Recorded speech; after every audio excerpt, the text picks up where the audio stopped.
Praise the Lord. 2 ശമൂവേൽ പ്രവാചകന്റെ പുസ്തകം 9-ാം അധ്യായം 1 മുതൽ 13 വരെയുള്ള തിരുവചനങ്ങൾ.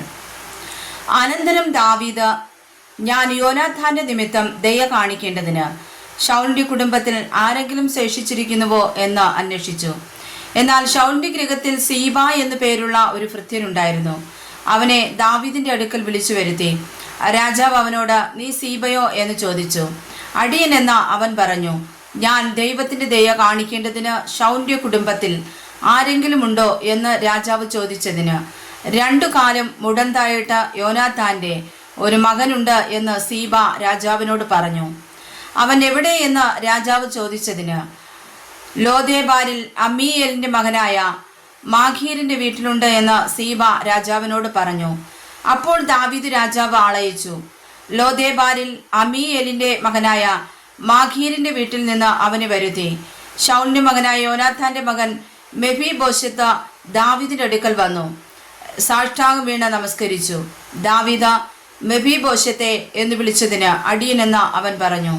ദാവീദ് അവനോട്, ഭയപ്പെടേണ്ട, നിന്റെ അപ്പനായ യോനാഥാന്റെ നിമിത്തം ഞാൻ നിന്നോട് ദയ കാണിച്ച് നിന്റെ അപ്പനായ ശൗലിന്റെ നിലമൊക്കെയും നിനക്ക് മടക്കി തരുന്നു. നീയോ നിത്യം എൻ്റെ മേശയെങ്കിൽ ഭക്ഷണം കഴിച്ചു കൊള്ളണമെന്ന് പറഞ്ഞു. അവൻ നമസ്കരിച്ചുകൊണ്ട്, ചത്ത നായെപ്പോലെ ഇരിക്കുന്ന അടിയനെ നീ കടാക്ഷിപ്പാൻ അടിയൻ എന്തുള്ളൂ എന്ന് പറഞ്ഞു. അപ്പോൾ രാജാവ് ശൗലിന്റെ ഭൃത്യനായ സീബയെ വിളിപ്പിച്ച് അവനോട് കൽപ്പിച്ചത്, ശൗലിനും അവന്റെ സകല ഗൃഹത്തിനുമുള്ളതൊക്കെയും ഞാൻ നിന്റെ യജമാനന്റെ മകന് കൊടുത്തിരിക്കുന്നു. നീയും നിന്റെ പുത്രന്മാരും വേലക്കാരും നിന്റെ യജമാനന്റെ മകന് ഭക്ഷിപ്പാൻ ആഹാരം ഉണ്ടാകേണ്ടതിന് അവനു വേണ്ടി ആ നിലം കൃഷി ചെയ്ത് അനുഭവം എടുക്കണം. നിന്റെ യജമാനന്റെ മകനായ മെഫീബോശെത്ത് നിത്യം എൻ്റെ മേശയെങ്കിൽ ഭക്ഷണം കഴിച്ചുകൊള്ളും. എന്നാൽ സീബയ്ക്ക് 15 പുത്രന്മാരും 20 വേലക്കാരും ഉണ്ടായിരുന്നു. രാജാവായ യജമാനൻ അടിയനോട് കൽപ്പിക്കുന്നതൊക്കെയും അടിയൻ ചെയ്യുമെന്ന് സീബ രാജാവിനോട് പറഞ്ഞു.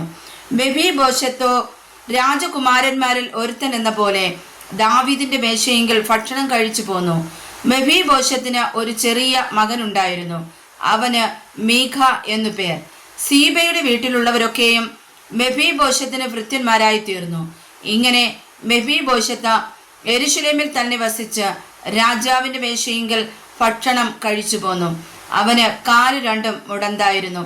വായിച്ചതായ തിരുവചനങ്ങളാൽ പരിശുദ്ധനായ കർത്താവ് നമ്മെ ശ്രേഷ്ഠമായി അനുഗ്രഹിക്കുമാറാകട്ടെ. ആമേൻ.